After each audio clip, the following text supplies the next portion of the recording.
And indeed, her list of achievements is a bit extraordinary. She's a qualified chartered accountant. She's an alumna from the University of Delhi and University of Florida. After completing a year, she dropped off from the college and stepped into the corporate world at a tender age of 19. Her stint began at PricewaterhouseCoopers for 3 years articleship. And although she had a knack for entrepreneurship and business from an early age, she gained significant exposure and insights about startup while spending her time in the US at the business school.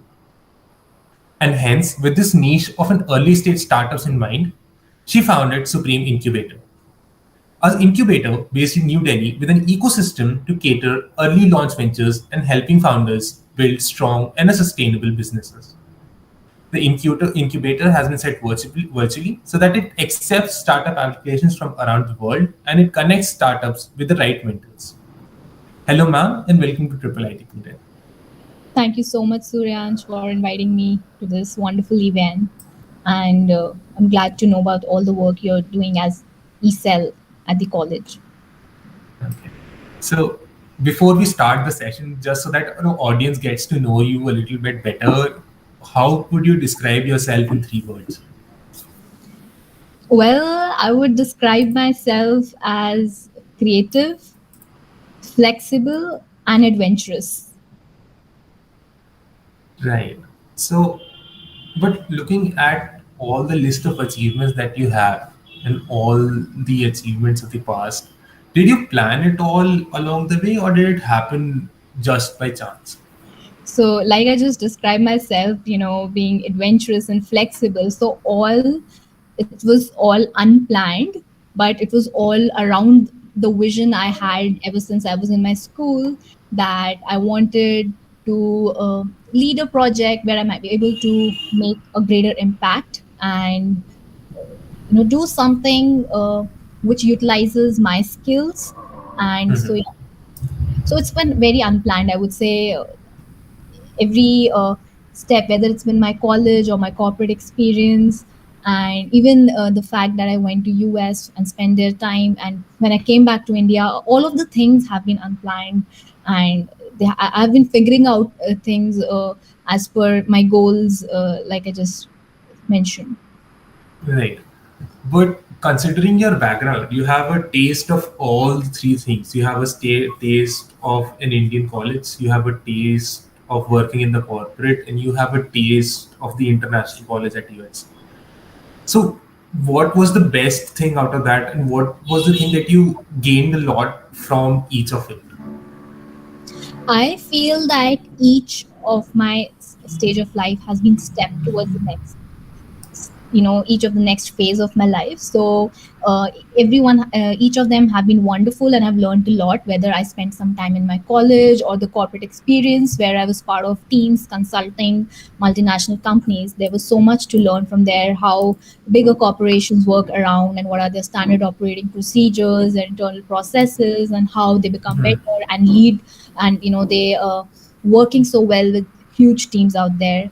And when I went to US, it was so different to experience uh, the startup ecosystem, which has been booming all the way, like as we all know, and being day in day out, that is what I was doing, just being interacting with startup founders, mentors, experienced who serial entrepreneurs, investors, and I myself, even I was working on my own startup there, which was selected uh, as part of the incubator at the university over there. So that was a lot of opening up for me, and it really broadened my mindset a lot. So, up till now, as your stint as an entrepreneur, what was the favorite aspect of being an entrepreneur? So my favorite aspect of being an entrepreneur is learning new things. Every time, like every day, so much has to be figured out. New things have to be figured out. So it's not a fixed set of routine or processes. There's a lot of new people you interact with and learn a lot. So that is my favorite part of being an entrepreneur. Right. And since you said that you really like to interact with a lot of people, moving on, what is the most satisfying moment that you get while you're in the business? In your day to day life, what is the most satisfying moment out of that? The most satisfying is when people like, since I'm in the startup ecosystem and we help early stage startup founders by to move to the next level. So when some of them who've been part of our program or who have been associated with us, so when they mention that because of your belief I am here, so that really motivates us to really move forward and just do as much as can we can do to for the new startups or startup founders we get associated with. It just motivates us all the more. Right. But as you said that you help a lot of new generation startups and you incubate a lot of them. But a doctor is always taught that he should stay disconnected to its patient. Like they shouldn't get emotionally attached to it. And similarly is the thing with the incubator and a startup. They actually take care of it and eventually they have to let it go. So, how do you personally maintain that gap and you avoid that personal biases that you have towards a particular startup or a particular company? So, frankly speaking, I've been, since with so many years of work experience, you learn on the go that when you're working, so uh, the more professional you are, the better it is. So, and a lot of things, it's related with a lot of, we associate with a lot of. It's a larger ecosystem, a lot of mentors and a lot of partners are involved, so it's not on one individual who would really be working one on one directly. So a lot of partners, mentors and other people are involved in the ecosystem, so that helps us to ensure that we are doing the best and balancing out, and there's no personal biases include as such. Does that answer your question? Yes, it does. So basically, there is a team of people who actually analyze it a lot, and there isn't a single person who is totally looking into the what and how of anything. Is Right, exactly. Yeah. and probably you would have had a great stint with Supreme Incubator up till now. But what are the things that have changed from when you actually started? So when we actually started, I'll tell you how we started. So when I was back from US, like we just talked about, I was there, part of the startup ecosystem over there. So when I was back in US, so we organized like startup event in Delhi. One of that event, it received such a good response that people from like North India and South India, like from different parts of India, came in, and it really excited us to know that there's so many people in India who are interested to pursue their ideas. And of course, it's not feasible for everyone to get a business degree, or some a lot of people belong to tier 2, tier 3 cities and towns, and they're so closer to the problems, and they know what ideas can be brought out to actually solve the problems and can become good businesses as well. So a lot of people showed interest to get some mentorship, so that really motivated us to help people out there. So that's how we started. And So Supreme Incubator has a kind of a philanthropic vision behind its inception. sorry, your voice got cut. So I was saying that Supreme Incubator has a vision of a philanthropic kind of a vision behind its inception. So it's a bigger vision where we help empower startup founders. So of course, it's definitely led by not a philanthropy, I would say, but a vision, like that's aligned with what even the government and the current system is going on to, like Startup India, like everywhere it's like the craze right now.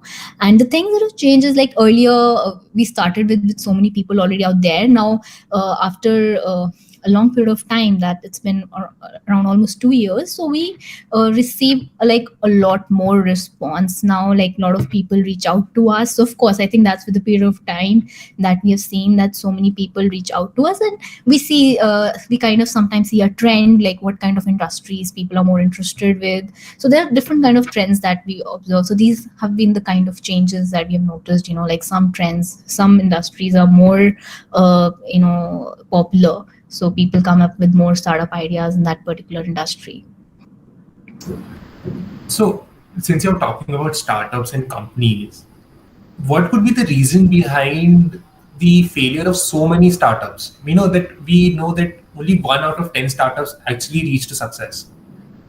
And so, what is the reason behind that? What is the reason behind such a high failure rate?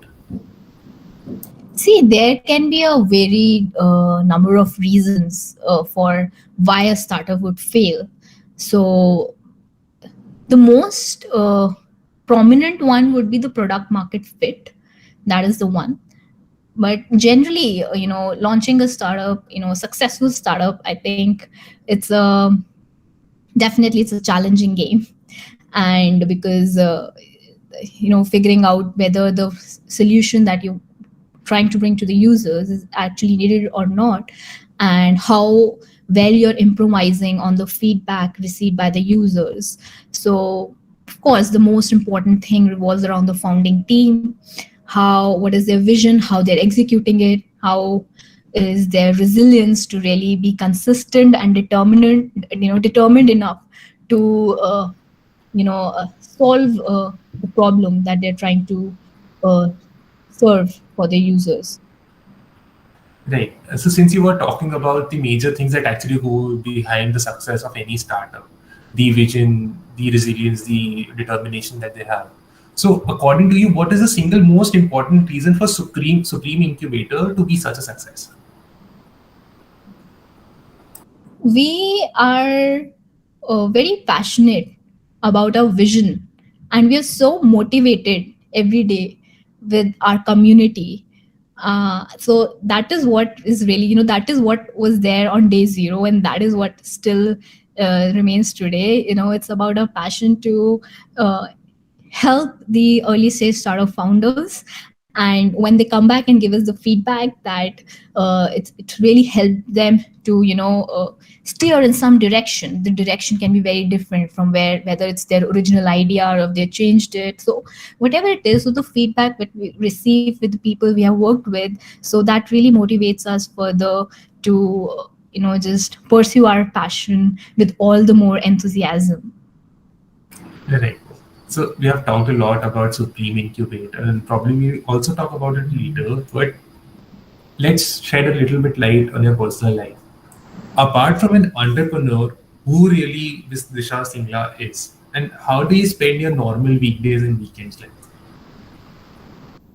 So I personally, I'm a big believer of balancing the other aspects of life, whether it is, of course, the priorities remain work, but family and friends and health, working all the more on discovering new things and personal growth and development, the fun and recreation part. So all of these things, I'm just always trying to balance out, and so that's how my week and my weekends are, just balanced out. Like I love trying out new things, whether it's new cooking classes or painting different kind of on canvases. So it's a very I'm someone who's just always loves to learn new things, and maybe learn from people or take different classes. So I do that a lot. So it perfectly describes the word creative for you, as you mentioned earlier. Well, the start of in this interview. So speaking about the priorities and balancing things, how have the priorities changed in this journey? Be it your professional priorities or be it your personal priorities, how have they changed over time? So earlier when I started, like when it was my first step into the corporate culture, so I always knew this term. So when I started working at PwC, so I always learned that term that they offer work-life balance. So I always knew what it was. Like I always heard it, but I really never I understood its meaning. Over the course of my course of the next years of life. So earlier, everything was really centered a lot around spending a lot of time at work. But over the period of time, I've actually learned when we actually take some downtime and we are actually looking up like the other phases of life as well. So it really helps one to just do new things and better things at work, which is actually can make you an outlier. So that's what I've learned. Right. And you also mentioned that you are adventurous apart from being creative while introducing yourself. So, do you like to travel? Yeah, definitely. I love to travel and discovering new places. So, what are the basic theme of your travel like? Is it a bit of luxurious thing, or is it more often totally cut off thing that you cut off from the society and you go somewhere alone? So it actually depends with whom I'm traveling. So ideally, it's always best when you can just I love to travel to new places and maybe nature and so when you're actually traveling to some remote locations in the nature, so you are actually able to self introspect a lot and just be more closer to the beauty of nature. So that's one of my favorite places, like kind of places I like to travel to. Okay. And so, since we are shedding some light on your personal life, what do you consider as your biggest weakness? Or was there any weakness that you have actually removed from your life now, or it was there earlier? So this was my weakness basically that I learned over the period of time. Like earlier, I used to prioritize one or two aspects more in my life, but over the period of time, I have learned that when we are actually open to other areas of as well, so that's really helped me. So I think now that weakness, because of that weakness, it's just I learned over the period of time, it's become like a strength. Right. So, coming to our main agenda for the day, should a startup focus on being more scalable, or should it focus on being more profitable? The first focus, since I'm a finance person, I've come from a finance background. Definitely, the first focus, the vision should definitely be to stay profitable. Basically, cost efficiency is very important. So scalability is definitely, like, startup is like all about scalability, right? But the cost efficiency should definitely be kept in mind for long term sustenance. Right. And when we looked at the history of Supreme Incubator, we saw a trend that you basically give assistance mostly to the startups which actually belong to the tier 2, tier 3, and tier 4 cities. So, is there any specific reason that you choose to aid those entrepreneurs, or is it just by chance that this is happening? No, there's definitely a reason attached to it. The one thing is that this is a need where the startup founders belonging to tier two, three cities, they could really help with the personalized guidance because they don't have a lot of access easily around their area.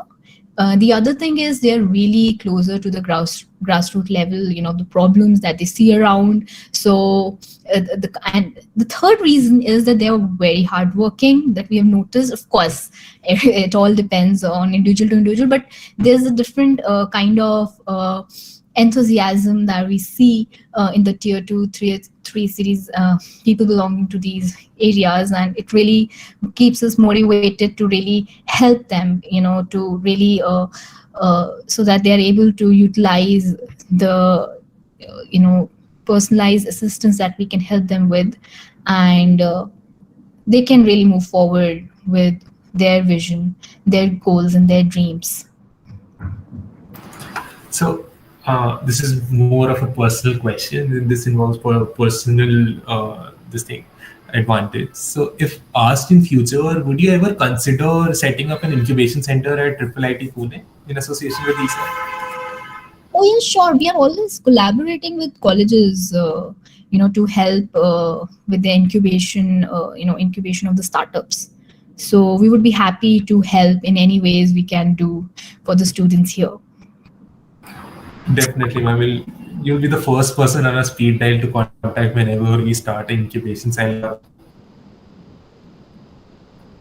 So, since you mentioned about mentorship, Suraj, culture that is actually your video got stuck actually. I couldn't hear you. okay. So I'll just restart it. As we know that in the present scenario, there is a boom of a startup culture, right? There are a lot of startups that are actually happening around.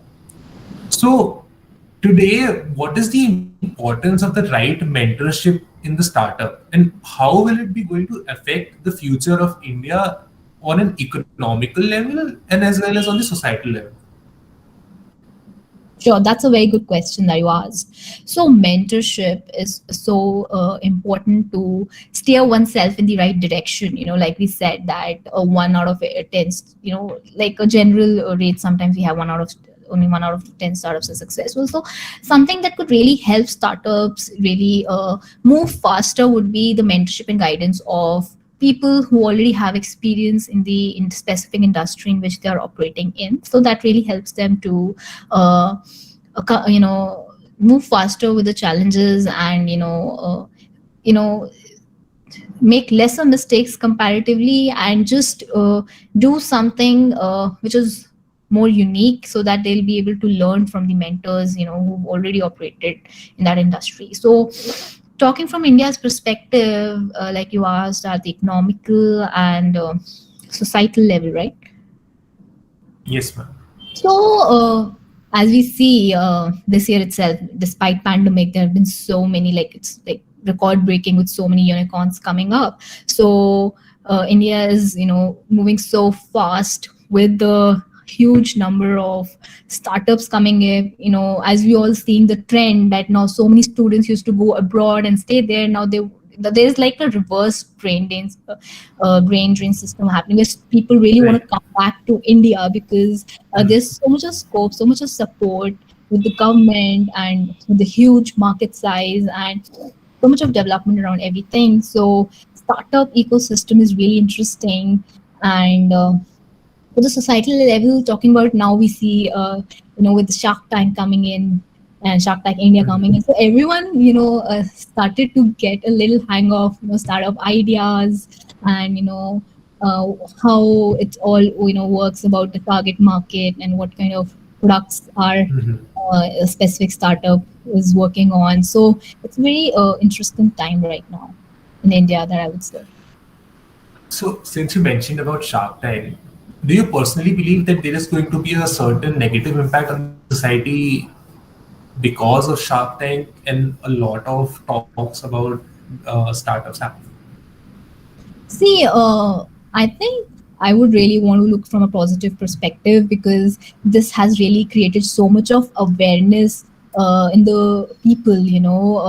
Now we have such an interesting thing to see on TV, and people, maybe we could say, just being very candid, like talking about elders, who've been more very traditional, where Right. people would help, pursue to, push to, work in a corporate or maybe family businesses. So now they see that, yeah, when they see it on TV, such programs where so many interesting startup founders are pitching in front of eminent investors, so they try to understand it well. So there's more acceptance, because one would really see a lot of times when startup founders are not easily supported by family members in the beginning, but now there's so much of high level of acceptance because of the wide awareness. So now it's not only that we see those successful startups. Oh yeah, Google, Facebook, they started from, not only looking the journey of such big companies who startup companies who come up, but also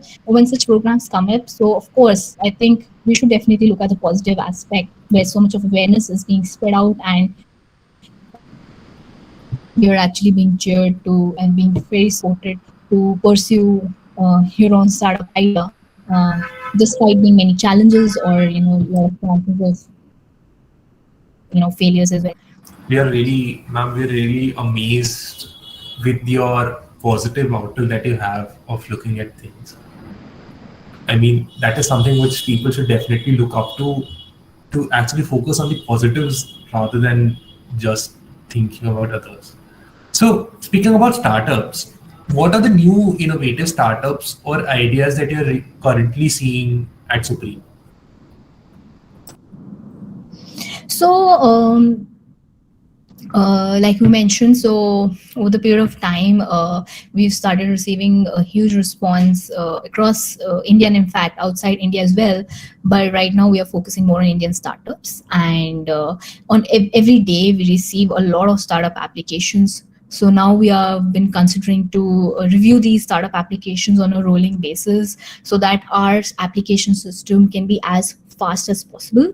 And talking about the kind of startups that have been applying, so we've been seeing a lot of startups from different industries, like of course, like the popular ones, ed tech, fintech, health tech. They're already there, but a lot of startups from industries like uncommon industries like space tech, agri tech, clean tech, impact tech. There's so many other industries that people come up with, wonderful ideas, and so it's really interesting to know.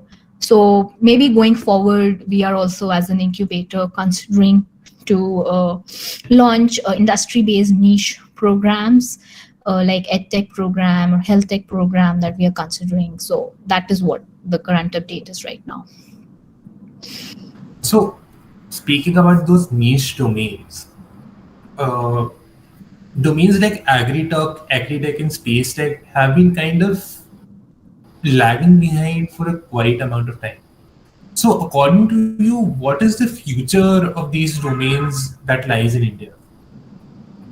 So they've been lagging behind, but what we see is that there's so many people who really are interested in such uncommon fields, and it's just that some of them are a little long term based. Like something like space tech is very industry, it's very heavy industry where it takes a lot of time to build on prototypes, and from idea to prototype to launch, it's a very long term industry. So some it's the startup founder really needs to have a very strong vision to really attach for long, on a long term basis. So that is what this makes these industries a little uncommon, but we do see a lot of passionate people working in such industries, and we have so many experts who have so many years of experience and who are happy to help the startup founders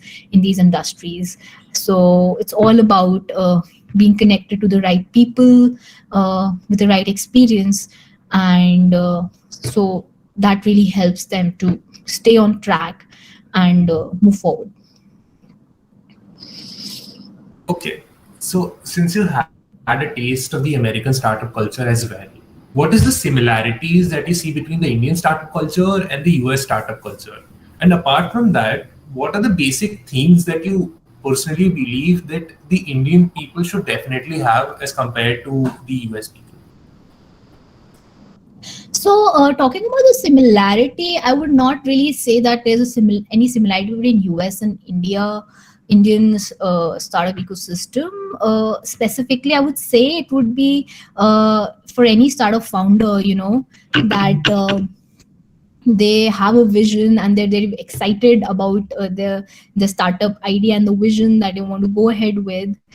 So it's all the excitement and the uh, persistence that they go through that seen with the startup founders in US and India, or it could be anyone across the world, I would say. So not specific to US and India. So it's the same kind of vision, challenges, and roadblocks that one goes through. So that would be similar. And what was the other question that you asked? Ma'am, I asked that what is that personal beliefs or the personal traits that you personally believe that Indians should possess as a necessity as compared to people in US who are going to build a startup? Yes. So there, basically, one difference that I've definitely noted is getting help of experts, instead of just trying to do all things by yourself. So when we are more associated with diverse people, whether internally or we have external help, in mentorship and guidance, that really helps. So what I've noticed is that people in US, they're really quick to get the help of experts, uh, and not really trying to figure out all by themselves. So that really helps them to be on a fast track mode. So back in India, I think this trend is developing. So this is something that could really be used for, where you just reach out to experts and mentors, and maybe onboard them as mentors that could really help you fasten your execution of your goals in your journey. Right. So that is something which is also Shark Tank has actually made the people aware about, that it's about that particular leadership, it's about that particular mentorship that is really important to make a startup big. It is about that vision that you have, that determination. So moving on from that, since we are talking about the mentorship and all that thing, what was the most critical factor that made you to become an entrepreneur? So right after my school, when we get the college results, so I didn't get accepted into my dream college. Just lost admission by just 2-3 marks. So I actually went and booked an appointment with the dean of that college and asked them, I really want to be a part of this college. Can you please let me know whether I should reapply, or what is the some way so that I can? This is my dream college, and I've really worked hard to get in here. So he actually told me that it doesn't matter if you are a part of this college or not. At the end of the day, your success in life is going to be determined by your own efforts and determination. So that is one thing that really has stayed with me forever. So he really gave me some example of few successful people. He said that it didn't really matter what college background, where they came from. The only thing that really mattered was how persistent they have been, and just believe in yourself. Self belief is the most important thing. So that's really all. This has been, it's been, I think, more than 10 years for this, and this has really been this thought process has really helped me to really steer more and learn, just to move forward with my unplanned journey of my life. Basically, destiny had separate plans for you. So So, since you were talking about all of those things in the past, what do you consider your most outstanding achievement? So, frankly speaking, I'm yet to achieve my outstanding achievement. I really have a bigger vision, and I hope to achieve my dreams all the more. So, I'm still awaiting my outstanding achievement as of now. But yeah, that's what I would say. Okay. So, for our audience who are more interested into entering the startup, what are the basic stages that you believe are necessary for a startup, and when should a startup should actually approach an incubator? So, talking about startup, there are different perspectives. One is that you really have an idea, you have identified a problem, and you want to convert that into a business and see, create a prototype, whether it's a tech based product or some service, and help people out. And the other is when you don't have an idea and you know that you want to launch a startup. So in that case, you're more in the discovery phase. So there are different perspective and how someone would really enter the startup world. But the most important thing is whatever idea you're working on, you really test it out with few hundred or thousand users in the beginning to really get feedback whether or not that product or service that you want to offer is needed, and in what way or manner. Because ultimately, as the saying goes, customer is the king. So that's so important that the target users are being approached. Like, we have to keep the target users close at every step of our business. And talking about approaching an incubator, so the best is, like, once you've figured out what idea you're working on and you've got some feedback from few hundred users about your product or service, and you have really modified your prototype around that, I think it would be good to approach an incubator after testing your idea with some of your target audience. Okay. So, and we have talked about your favorite part of being an entrepreneur. You mentioned that the favorite part of being an entrepreneur is you get to hear a lot of ideas and you get to hear to interact with a lot of people. But what is that part that you don't really like about being an entrepreneur, but you still have to face it? Sometimes uh, I would say I don't really like it, but sometimes it is like, just it's not always, things are not the fixed things you're working around. So sometimes it can be a lot where juggling like multiple hats. So that's the thing, when there's a time crunch, you have so many things to do, and learning how to prioritize what to do.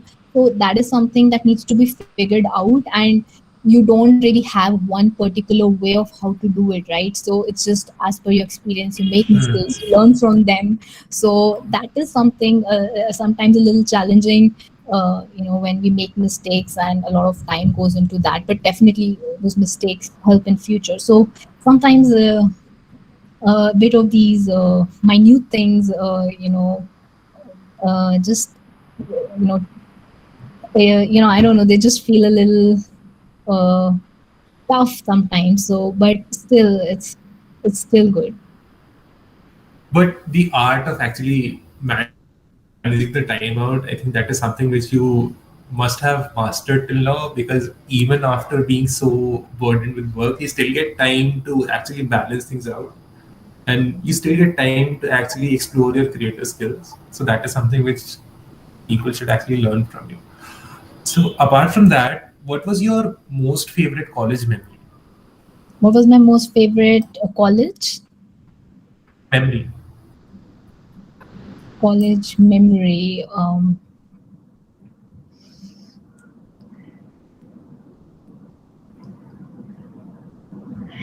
There are a lot of college memories I have. So I just went for 1 year, and it's been way long back. And I think the initial days, just when you're just right after school and you entered into this new world, I think like the first day of college, I think that was a very memorable day, because it just feels like a new world, because in school we are in a very different setup. Here we all have just like an open air now. We can just do so much, and there's a lot of flexibility around. So it was a very different feel to enter in a very different, I would say, environment. So that is, I think, my first day of college was one of the most memorable, times of my college days. So I would say that. Right. It feels as if someone has just freed you from a cage after you enter into college. Oh no, no, not at all. That's not the thing. It's just being in a very different setup. So that was the thing. Right. Yeah, But still, in school, there is more of a protective environment which is not present in college. I would say that. yeah, totally. That was it. So, before we conclude, let me have a rapid fire, quick fun part, rapid fire with you. Sure. So, you know the rules of rapid fire.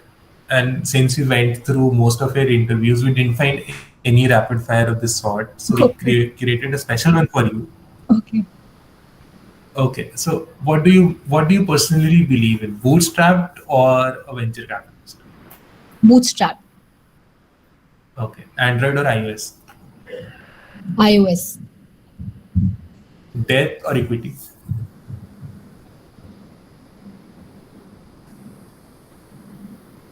Equity.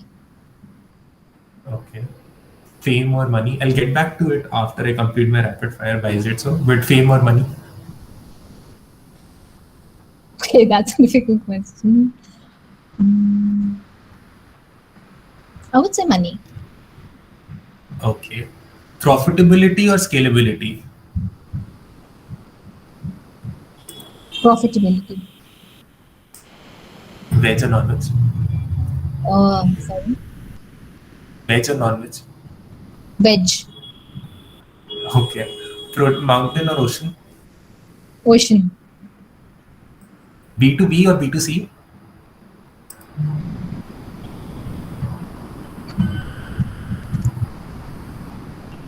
B2B. Okay. Big team or small team? Small team. Okay. Owning or renting?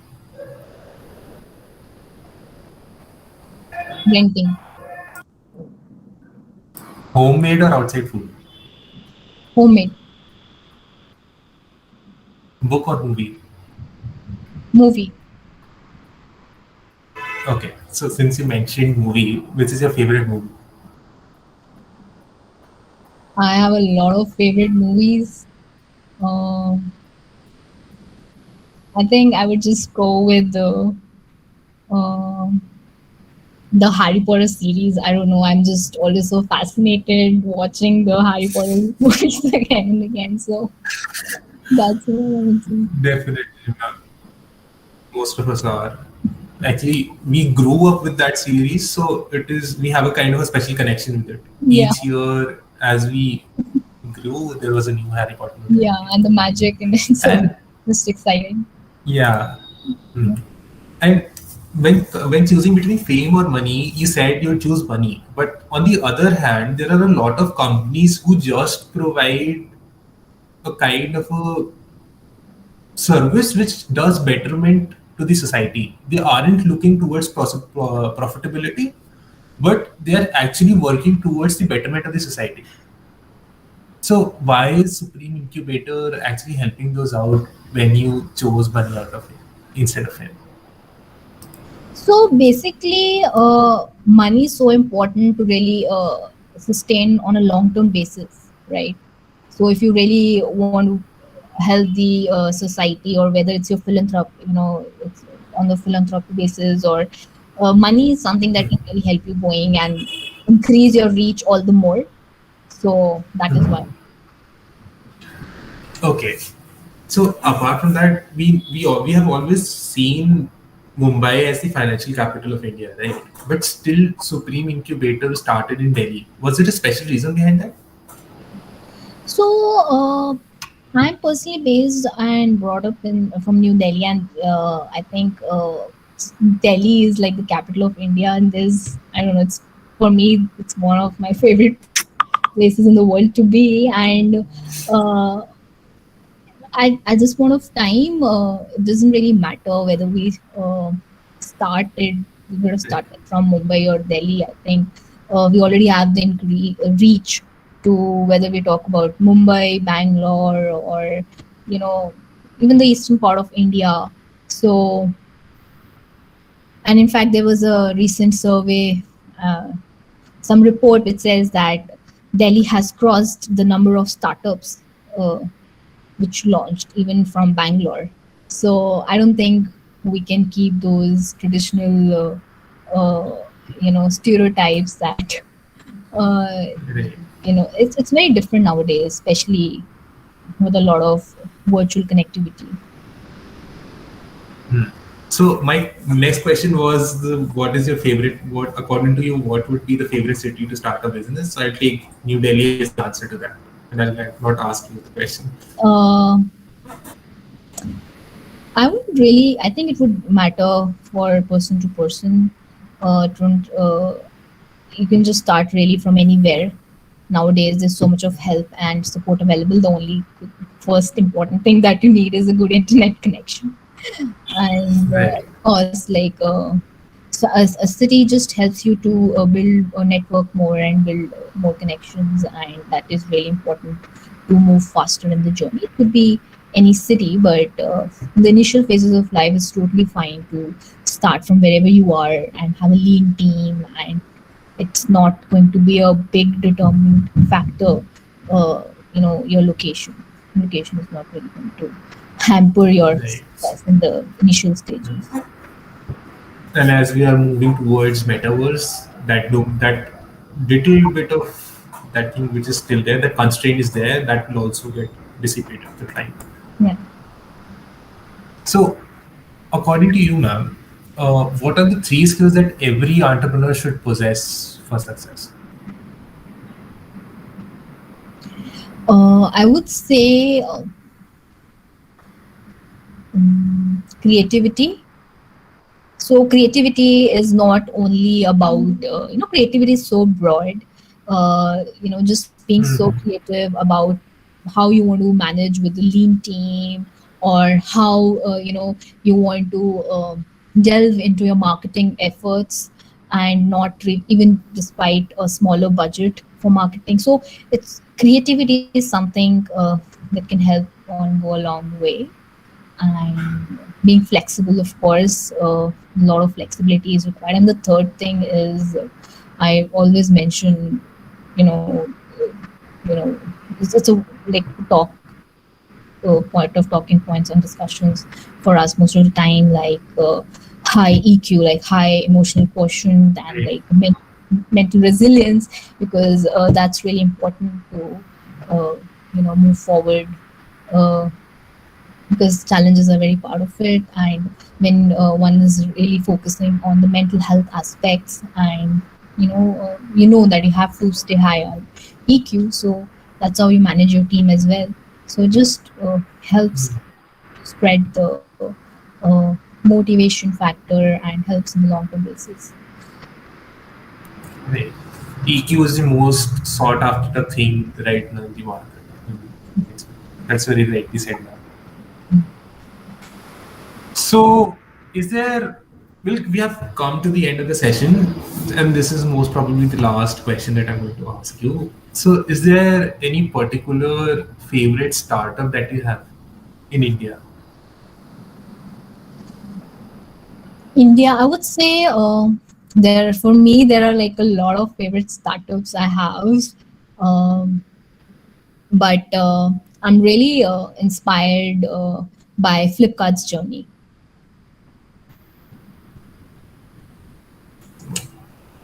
Probably we'll have to go and read about it once more. Okay. So, is there anything that you want to say to our audience before we end the session?